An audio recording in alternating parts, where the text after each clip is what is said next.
You guys all have phones, right? So if you guys like some sort of a event that we're going to have, just put it in your calendar and just remind yourself that this event is happening on this date and try to come through to it. It's just a quick reminder for you.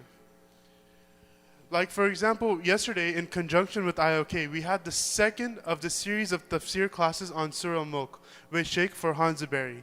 The classes begin immediately after Isha at 7:30 p.m. There are another 2 classes, once again, on Thursday after Isha prayer at 7:30 p.m. On Saturday, February 27th, Shura Council will be holding its annual banquet, celebrating 21 years of working together. Keynote speakers will be Congressman Keith Ellison and Imam Siraj Wahaj. The banquet will be at Wyndham Hotel in Garden Grove. Tickets can be purchased from the ISOC office. Then, mark your calendars for Sunday, February 28th. We will be hosting a free tax clinic in the morning from 10 a.m. to 12 noon for households with income of $50,000 or less, W-2 and 1099 employees. Also, on the same morning of Sunday, February 28th, we will be hosting another Masjid Hall meeting from 11 a.m. to 1 p.m. to discuss ideas for the upcoming Ramadan. It's in June, so we're trying to get ready as soon as we possibly can. Think about how you want to serve your masjid and community and become part of the ISOC Ramadan Masjid team. This is your opportunity to share your valuable input for what will happen this coming Ramadan. Then on the evening of Wednesday, March 2nd, immediately after Maghrib, Nur al-Quran will be holding a special talk in Urdu for sisters only with Dr. Ifat Makbul. She will be discussing how to get relief from our troubles and stress. So sisters, please be on time and attend this important talk on Wednesday, March 2nd, immediately after Maghrib. And this talk will be in Urdu and will only be for sisters. ISOC is pleased to announce that in conjunction with Bayina, on Friday, March 4th from 7 p.m., we will be hosting a special one-evening program on the entire story of Prophet Nuh with Ustad Adam Jamal. Then, on Saturday, March 12th, OCS, Orange Crescent School, the school that's here on campus, will be holding their annual gala at the Wyndham Hotel. Mark that on your calendars and help to support Orange Crescent School.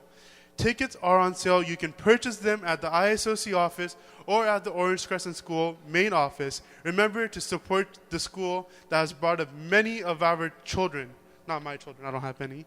But many of your children and the community's children. This will be once again on Saturday, March 12th.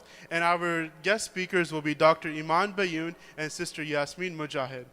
I would like to also remind every family to take part in the monthly giving campaign.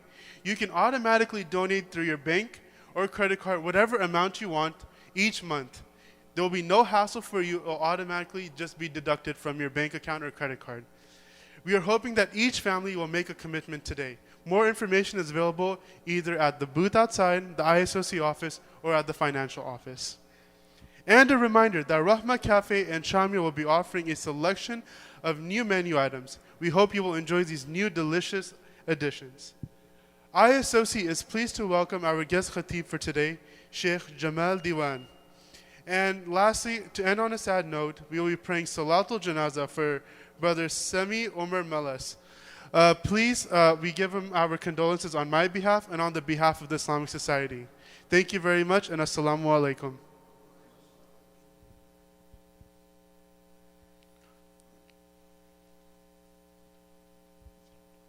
Assalamu alaikum wa rahmatullahi wa barakatuh, my dear brothers and sisters.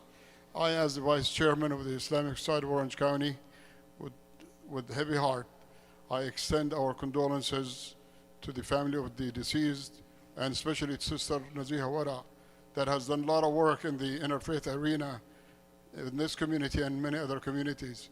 So on behalf of Dr. Siddiqui and our Chairman Farid Farouqi and the entire Majlis Shura, we extend the condolences. May Allah give you sabr to the family and maghfirah to the deceased. Assalamu alaikum wa rahmatullahi wa barakatuh.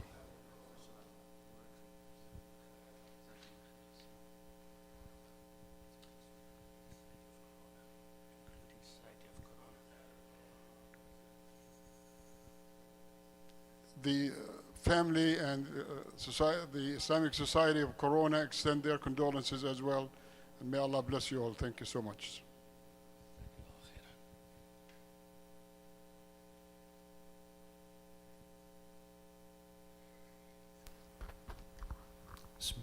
Assalamu alaikum wa rahmatullahi wa barakatuh.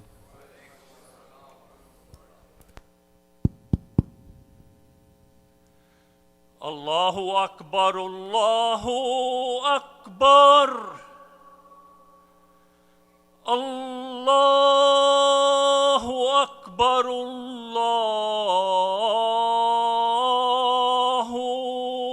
Akbar. أشهد أن لا إله إلا الله. أشهد أن لا إله إلا الله.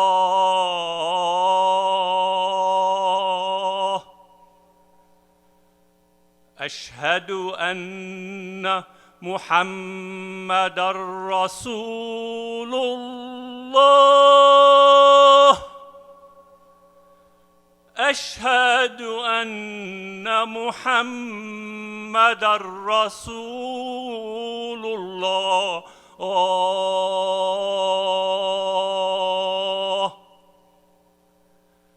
حي على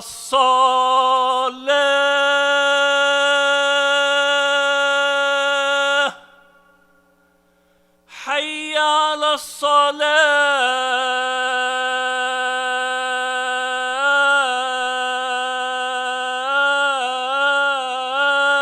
الصلاة.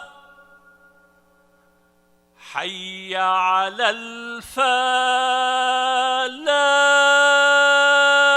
الفلاح.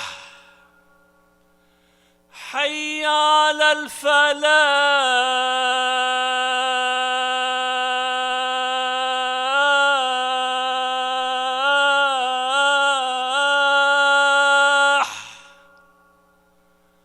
الله أكبر، الله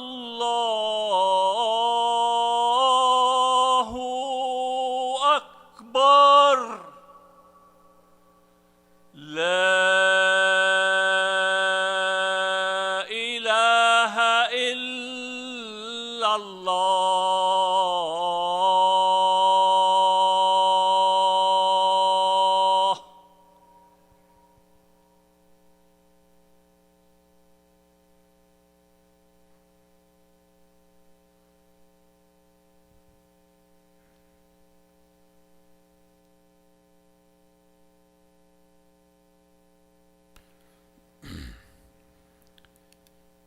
إن الحمد لله نحمده ونستعينه ونستغفره ونعوذ بالله من شرور أنفسنا ومن سيئات أعمالنا. من يهده الله فلا مضل له ومن يضلل فلا هادي له. أشهد أن لا إله إلا الله وحده لا شريك له وأشهد أن محمدا عبده ورسوله. يا أيها الذين آمنوا اتقوا الله وقولوا قولا سديدا يصلح لكم أعمالكم ويغفر لكم ذنوبكم وَمَن يُطِعِ اللَّهَ وَرَسُولَهُ فَقَدْ فَازَ فَوْزًا عَظِيمًا. Amma ba'd, we start in the name of Allah the Most High, the one to whom belongs all praise, the one who controls all affairs, the one who gives, the one who takes, glorified and exalted is He. And we send peace and blessings upon the Prophet Muhammad sallallahu alayhi wa alihi wa sallam and his family and his followers until the end of time. My reflections today are around the importance of character and manners. And it's something perhaps that comes up pretty often, but it's something that I still believe is very important to reflect upon. And hopefully there will be some insights that maybe are new for some. And part of this is that the way of the Prophet ﷺ really boils down to this, and it's important to remind ourselves of that. That the way of the Prophet ﷺ and the character and the behavior and the manner of the Prophet ﷺ was such that it attracted people. And our manners and our character and the way that we hold ourselves and the way that we deal with others can either attract people to that which we proclaim, or it can push people away from it. And so sometimes we have to struggle against our base self. Sometimes we have to struggle against different cultural influences across the board, whether that's American or other places, in order to really embody the way of the Messenger sallallahu alaihi wasallam, who said, إِنَّ الرِّفْقَ لَا يَكُونُ فِي شَيْءٍ إِلَّا زَانَ وَلَا يُنْزَعُ مِنْ شَيْءٍ إِلَّا شَانَ. That gentleness and kindness is not placed in anything except that it adorns it. And it is not removed from anything except that it tarnishes it. The way of the Prophet ﷺ is a way that is very gentle, is a way that is very subtle, a way that is not harsh, is not destructive. And yet, at the same time, the way of the Prophet ﷺ is a way that is firm. But that firmness and that strength and that courage and that honor is not a firmness or strength or courage or honor that's grounded in an arrogance of self. But rather it is all of those things because it is grounded in the remembrance of Allah and dependence on Allah and reliance on Allah. And so at the same time that it has that strength, it also has that softness. Because the Prophet ﷺ is the ultimate embodiment of Iman in the practical sense, that there's a lot of peace there. There's a lot of calm there. There's a lot of security there. And this way of the Prophet ﷺ is a way that was learned over the centuries through him and his companions and those who learned from them and those who learned from them. And you pick up the subtleties along the way. And we realize that all of these major deeds that we have in Islam are deeds that are meant to embody or to encourage us towards a higher embodiment of high virtues and values. So we have, the prayer, for example, that purifies from bad deeds and evil deeds. We have the charity that purifies the self. We have Ramadan that takes us to a higher level of consciousness and awareness of the world around us. We have Hajj that helps us to limit in our outwardly destructive actions of speaking ill, of talking in ways that we shouldn't, and so on. And all of this is part of embodying the message of Islam, which is truly what knowledge is about. And in the Quran, when Allah subhanahu wa ta'ala talks about knowledge, He talks, and people of knowledge, He talks about them in this context. That إِنَّمَا يَخْشَى اللَّهَ مِنْ عِبَادِهِ الْعُلَمَاء. That those who have the true fear and consciousness of God are those who are the people of knowledge. Which means what? Which means someone can have a whole lot of book knowledge. If they don't have fear and consciousness of God, then they don't actually have real knowledge. That is the consequence of it. The Prophet ﷺ is the most knowledgeable. He's the most aware of God. He's the one who's living most in the remembrance of Allah, and yet very soft, very kind, very nice, very considerate. That everyone who spoke to him felt that they were the most important person. That everyone who interacted with him felt that they were the most beloved person to him. Right? This is very deep stuff when you think about it. Allah subhanahu wa ta'ala in the Quran in a couple different places, but the one that I'll mention is in Surah Rum. Allah talks about this idea that knowledge is not knowledge unless it's embodied. Knowledge is not knowledge unless it's embodied. So He says, for example, لا يخلف الله وعده ولكن أكثر الناس لا يعلمون يعلمون ظاهرا من الحياة الدنيا وهم عن الآخرة هم غافلون. That Allah does not betray His promise. But most people do not know. Okay? They do not know. Because they don't understand this reality about Allah, so they're described as they do not know. And then right afterwards, يَعْلَمُونَ ظَاهِرًا مِنَ الْحَيَاةِ الدُّنْيَا.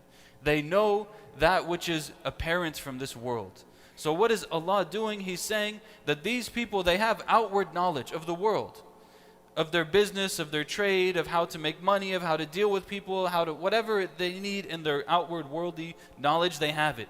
But they لَا يَعْلَمُونَ. They don't know. Because they don't have knowledge of God. So there's true knowledge is a knowledge of God. It has a consequence in one's actions. And so it must be knowledge then that is embodied. Rudolf Ware III, he's an academic, he wrote a very interesting book called The Walking Quran. And it's about the history of educational models in West Africa over the centuries. He said, many Muslims now acquire basic elements of religious knowledge without any direct human interaction at all. Okay? At all. Embodied transmission of Islamic knowledge is being eclipsed by disembodied consumption. embodied transmission of Islamic knowledge is being eclipsed by disembodied consumption. Which means what? Which means where you used to get knowledge is by being with people of knowledge. And you get more than just the books. But that is eclipsed now by disembodied consumption, which means you just consume information and it doesn't actually change who you are. To give a very practical example of how important this is and how all of us should be very immediate for all of us. My personal take is that Southern California and especially Orange County would not be Orange County the way it is with the Muslim community that it has if it was not for Dr. Muzammil, Hafidhullah, may Allah preserve him.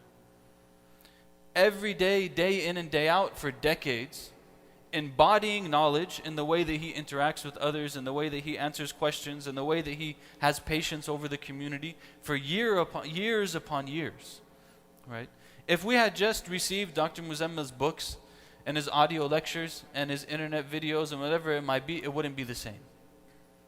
The place would not be the same. And there's other leaders in our community who have also done this over time.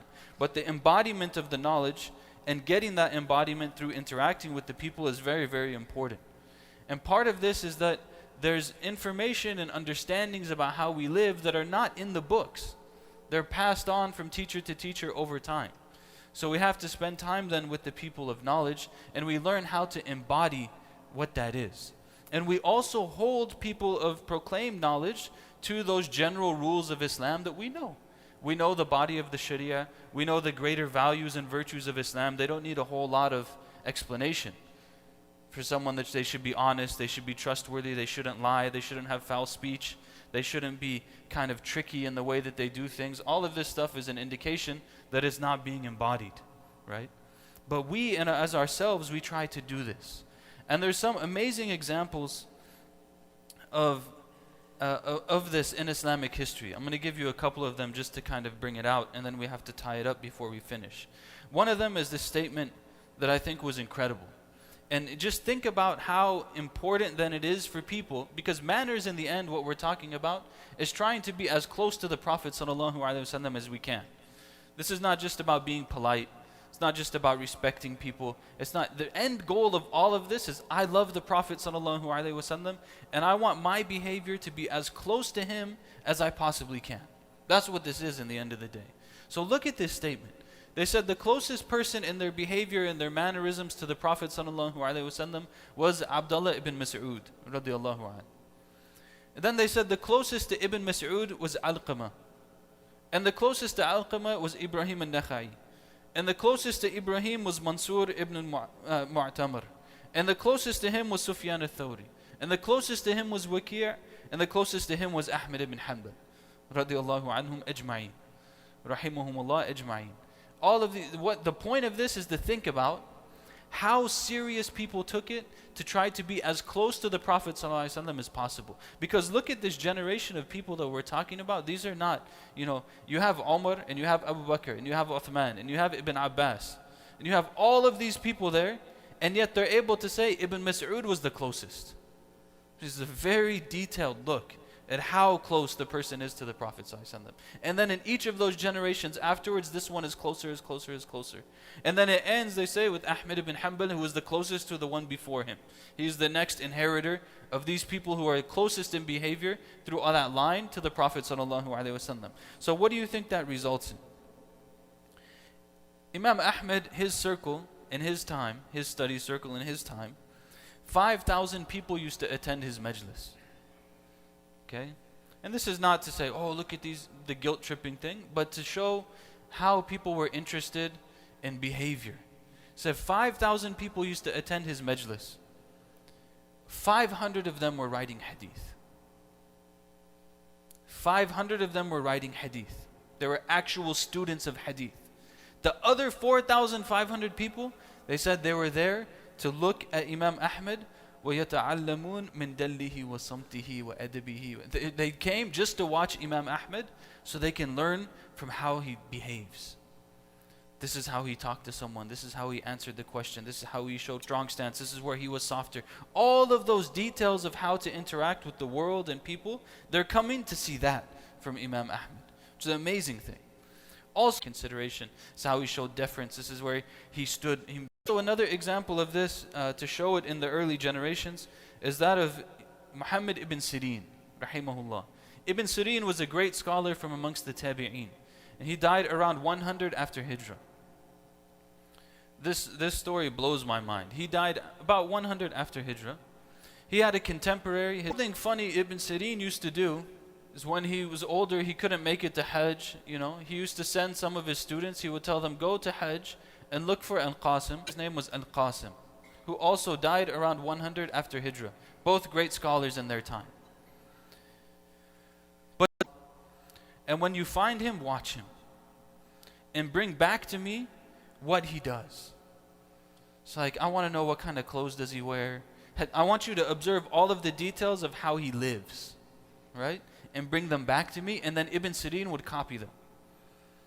But isn't this kind of like a strange thing from someone who's one of the greatest scholars, hands down, of his time? It's a strange thing to do, right? So because Al-Qasim is Al-Qasim ibn Muhammad ibn Abi Bakr. He's the grandson of Abu Bakr radiallahu anhu.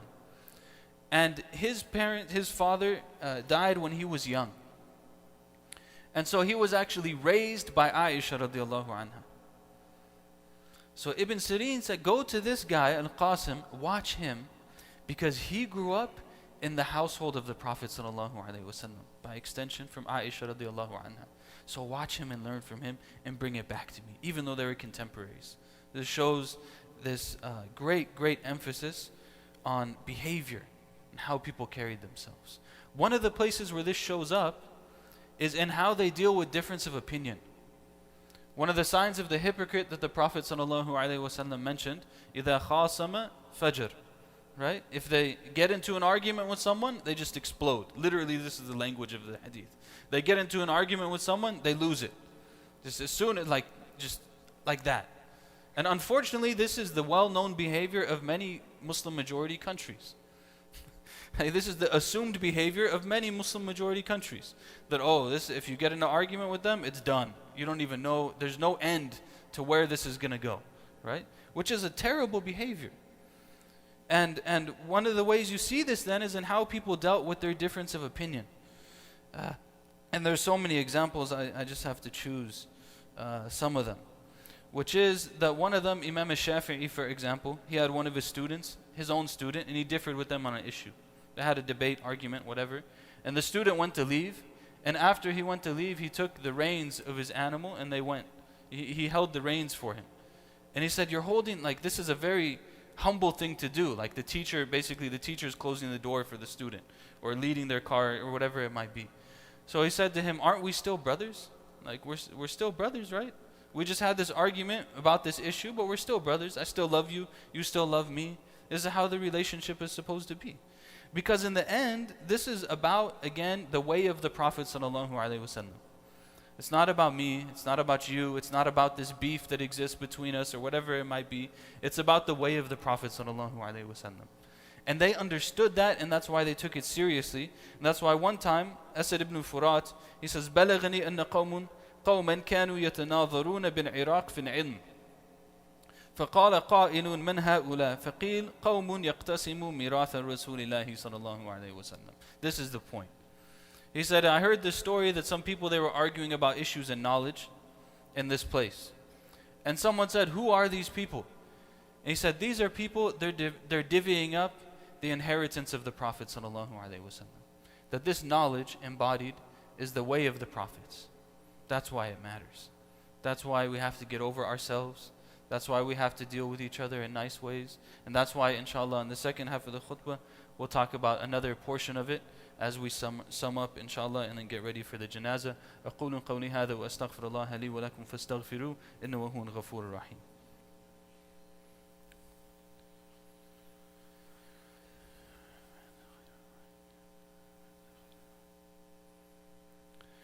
بسم الله الرحمن الرحيم الحمد لله والصلاة والسلام على رسولنا وعلى آله وصحبه ومن والاه أشهد أن لا إله إلا الله وحده لا شريك له وأشهد أن محمدا عبده ورسوله. We ask Allah subhanahu wa ta'ala to bless us in all of our affairs and to guide us to the best of things. Ameen. As I mentioned in the beginning, part of trying to take up the mantle of the Prophet sallallahu alaihi wasallam and take on this behavior that he has is to be good to one another.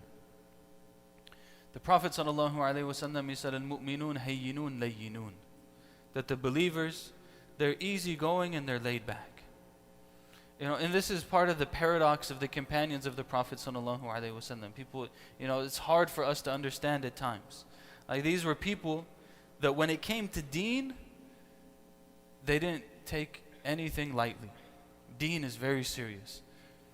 Praying on time, doing the best in the prayer, attending the congregation, spending in charity, being good towards others. Like, these things of deen, there's no compromising on them. And at the same time, they're hayyinun layyinun. There's so many narrations that say the companions of the Prophet ﷺ, they were the most laid back people. They were very easygoing, very easy to get along with, very easy to have conversations with, very easy to deal with. There wasn't this uptightness about how they dealt with things. And yet at the same time, deen was serious to them. So we have to learn this and we have to apply this with one another. The reality is, for all of us in the room, it's very difficult to go down the path by yourself. It's very difficult to go down the path towards Allah by yourself. Not getting along with this person, being upset with that person, being estranged from the community, not having anywhere you can feel like you can go and be accepted. We have to be nice to each other. SubhanAllah, yesterday, I give outward respect to the UCLA MSA. Yesterday there was a brother who visited. He's not from the MSA. And he came to join for the iftar. MashaAllah, they had an iftar on Thursday. And we had halaqah afterwards. And the brother came, and I asked him, I said, how was your experience? Usually he attends a lot of the stuff at USC. So I said, how was your experience? He said, SubhanAllah, I didn't really, I was occupied the whole time. I couldn't really observe much because everyone wanted to talk to me. And everyone wanted to welcome me. And everyone wanted to ask who I was and how I'm doing. Is there anything they can, he said the effort of the community of the Muslims was so great to welcome me into, joining them on this occasion, that I couldn't even pay attention to anything else. That was what I was involved in. And that's something that's very beautiful. People shouldn't come into our masajid and not receive salam. People shouldn't come into our communities and not be concerned for it. And this shouldn't be an issue of language or race or color or age or outward religiosity, because we cannot go down the path alone. And if we're not there to support each other, like the hadith of the Prophet ﷺ, that the believer is to the believer like a building, each portion of it is holding up the other portion, right? So what happens if a brick is trying to come into the building and it's pushed out? Or the brick is trying to come into the building and someone hits it with the hammer? We're all struggling. All of us have difficulties with trying to become whole. And what we're trying to do in following the way of the Prophet ﷺ and worshiping Allah and remembering Him and having humility with Him and trying to embody these values and virtues is we're trying to become whole again. So that when we have our time comes to meet Allah, Allah will be pleased with us. That's all we want, right? And so we, as much as we want that for ourselves, we have to want that for others as well. And make sure that our places and our spaces and our communities and our institutions and our houses of worship and everything else embodies that. That feeling of like, you know what? You don't have to be there yet, but we can go there together. I don't care where you're at, but we can go there together. And we can take this journey together, and we can support one another and have concern for each other. This is the essence of the way of the Prophet ﷺ. Everybody was there. Everybody was there. People who had drinking problems. People who maybe, we hear about the most ideal. Not everyone was ideal in their outward actions. They were ideal in their love for the Prophet ﷺ, certainly. And their love for Allah, certainly. But that sometimes takes time to manifest itself. So we ask Allah subhanahu wa ta'ala to make us sources of good and guidance and embracing for those who are around us in our communities. We ask Allah to help us to follow the way of His messengers and to follow the way especially of the Prophet Muhammad sallallahu alayhi wa alihi wa sallam. There are a number of people who are sick. Sister Saida Nafu, Rabia Umran, Sister Sabiha, Nur Ahmed, Rabia Begum, Nuria Popon, Saghir Aslam, all of them are ill. May Allah subhanahu wa ta'ala give them shifa. May Allah give patience to their families and shifa to all of those who are ill and all of those who are needing patience. And may Allah have mercy on Brother Gora Tali and Brother Abdul Jamil Kamawal, who was killed in Oregon. Some of you may have seen. As well as Brother Sami Omar Malas, who we're going to be praying the janazah for after Jummah prayer, inshallah. Please stick around for that. It's also from the great etiquettes and rights of Muslims over Muslims. So when they pass, we pray for them. So may Allah subhanahu wa ta'ala have mercy on all of those who have passed away. O Allah, give us knowledge that benefits us and benefit us from that which you have taught us. Increase us in obedience and service towards you and service towards your creation. O Allah, give us the good of this life and the next. Give food to those who are hungry. Give shelter to those who are shelterless. Give victory to those who are oppressed. اللهم اغفر لنا ذنوبنا وإسرافنا في أمرنا وثبت أقدامنا. اللهم بارك فينا وبيننا وألف بين قلوبنا وصفوفنا. اللهم كن معنا ولا تكن علينا. انصر إخواننا المستضعفين في كل مكان. افتح عليهم يا فتاح يا عليم. اللهم علمنا ما ينفعنا وانفعنا بما علمتنا وزدنا علما وعملا صالحا. اللهم تقبل منا واعف عنا وآتنا في الدنيا حسنة وفي الآخرة حسنة وقنا عذاب النار. وصلى اللهم وسلم على سيدنا محمد وعلى آله وصحبه وسلم تسليما كثيرا وأقيموا الصلاة.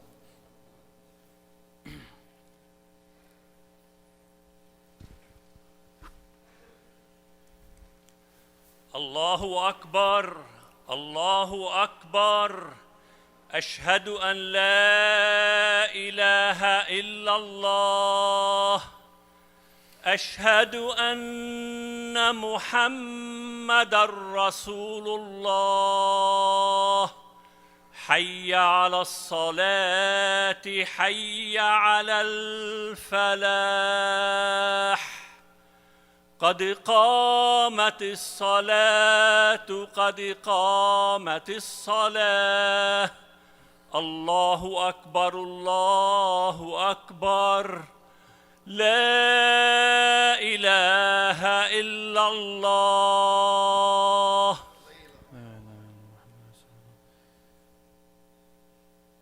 Fill in the gaps, straighten the lines, fill in the first rows and those that come after them, silence your cell phones. Make space as much as possible for your brothers and sisters. Staw i'tadilu. Allahu Akbar.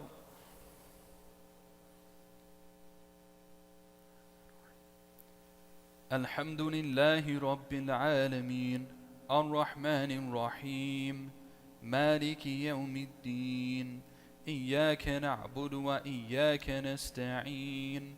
اهدنا الصراط المستقيم صراط الذين أنعمت عليهم غير المغضوب عليهم ولا الضالين آمين.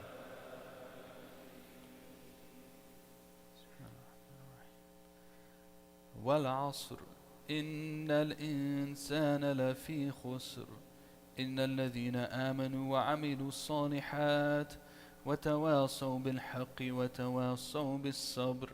الله أكبر.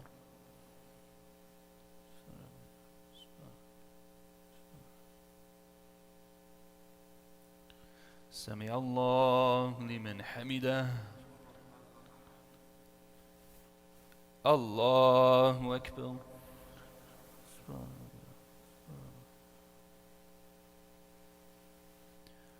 الله أكبر.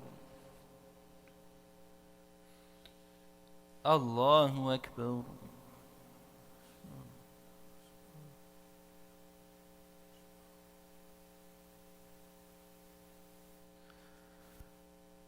الله أكبر. الحمد لله رب العالمين الرحمن الرحيم مالك يوم الدين إياك نعبد وإياك نستعين اهدنا الصراط المستقيم صراط الذين أنعمت عليهم غير المغضوب عليهم ولا الضالين.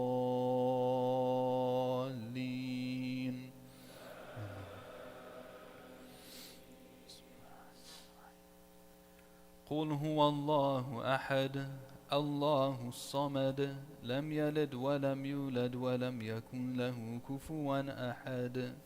الله أكبر.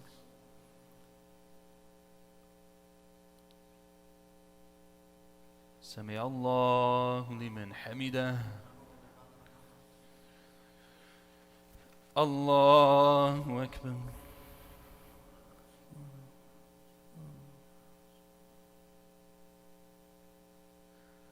Allahu Akbar. Allahu Akbar.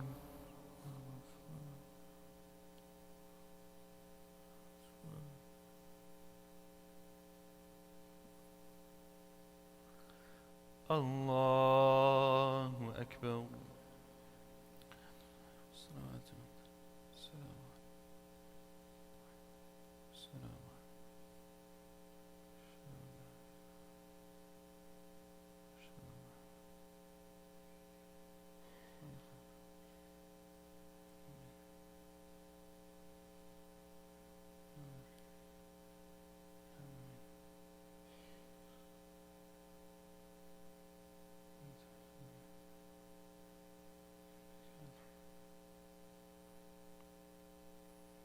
السلام عليكم ورحمة الله. السلام عليكم ورحمة الله. استغفر الله. اللهم أنت السلام منك السلام تبارك يا ذا الجلال والإكرام ذكرك وشكرك. We also have dua for Nur al-Islam and Afsar Ali who have passed away in Bangladesh. May Allah have mercy on them. Inshallah give patience to their families. Like we said, we're going to have the janazah right now. Someone, do you want to say something? Go ahead. Assalamu alaikum warahmatullahi wabarakatuh. On behalf of the Islamic Society Orange County, first of all, I want to thank our guest Khatib, Brother Imam Shaykh Jamaal Diwan, for a beautiful khutbah, inspiring and a good reminder, alhamdulillah. May Allah bless him and his family. On behalf of the Islamic Society Orange County, the Majlis Shura, and the community, we'd like to extend our condolences again, our heartfelt condolences to the family, the Mullas family and Sister Nazira Ware on the demise of Brother Sami Umar Malas. May Allah give him and grant him place in Jannah, and give him the peace and tranquility in the grave, inshallah, with nur of light, Allah's light in there, inshallah, Rabbil Alameen, and thanks for all those who have come here. Thank you, Jazakallah. Jazakallah khair. Bismillah.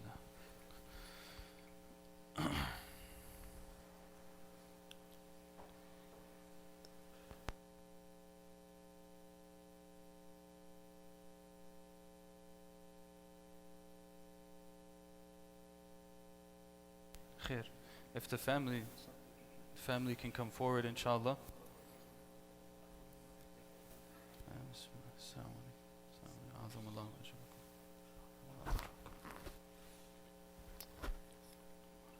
Okay. I'm sorry? Yeah. If the family members can come forward to be closer. Yeah. You don't have to, there's no ruku' or sujood in janazah, so you can come closer to one another to make space for those who are in the back. Salat al-janazah is 4 takbirat. After the first takbir, we'll read Surah al-Fatiha. After the second one, we'll read the Salat al-Ibrahimiyya, Allahumma salli ala Muhammad wa ala ali Muhammad kama sallaita ala Ibrahim wa ala ali Ibrahim, to the end. Then we'll make the third takbir and we'll make dua for the deceased. You can do that in general, that Allah have mercy on him and elevate his rank and make his grave a garden from the gardens of paradise, and so on. And then we make the fourth takbir and salam to both sides, inshallah.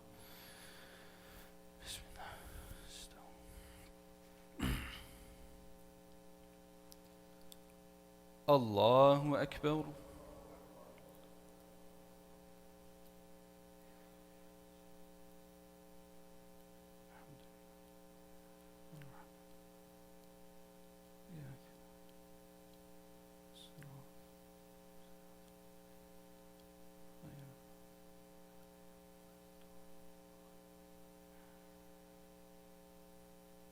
Allahu Akbar.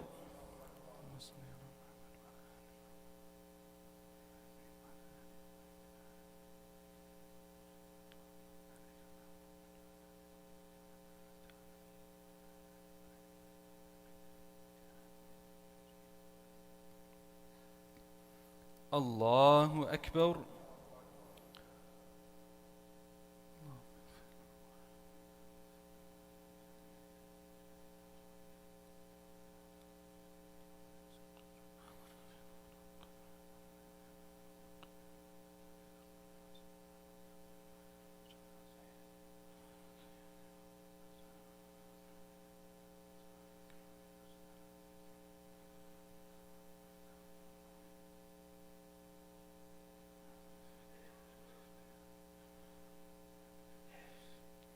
Allahu Akbar. Assalamu alaikum wa rahmatullah. Assalamu alaikum wa rahmatullah. Inna lillahi wa inna ilayhi raji'un. Allah subhanahu wa ta'ala have mercy on him and forgive him. O Allah, forgive him of his sins and his shortcomings, accept from him his deeds. Enter him into the highest parts of paradise. Make his grave a garden from the gardens of paradise. Give his family patience and perseverance and strength. Accept all of the things that they have learned from him as sadaqah jariyah to him, inshallah, ya Rabbil Alameen. O Allah, make easy for him the questioning. Allahumma thabithu 'inda as-su'al. O Allah, make easy for him the questioning and give him easy answers, inshallah, to that. Wa sallallahu wa sallam ala Sayyidina Muhammad wa ala alihi wa sahbihi wa sallam tasliman kathira. Alhamdulillahi Rabbil Alameen. And my personal condolences also to the family. Inna lillahi wa inna ilayhi raji'un. May Allah have mercy on him. Give strength to all of you, inshallah. The burial is at Westminster Memorial, correct? At Westminster Memorial, the burial will be following this, inshallah. Jazakumullah khairan. Assalamu alaikum wa rahmatullah.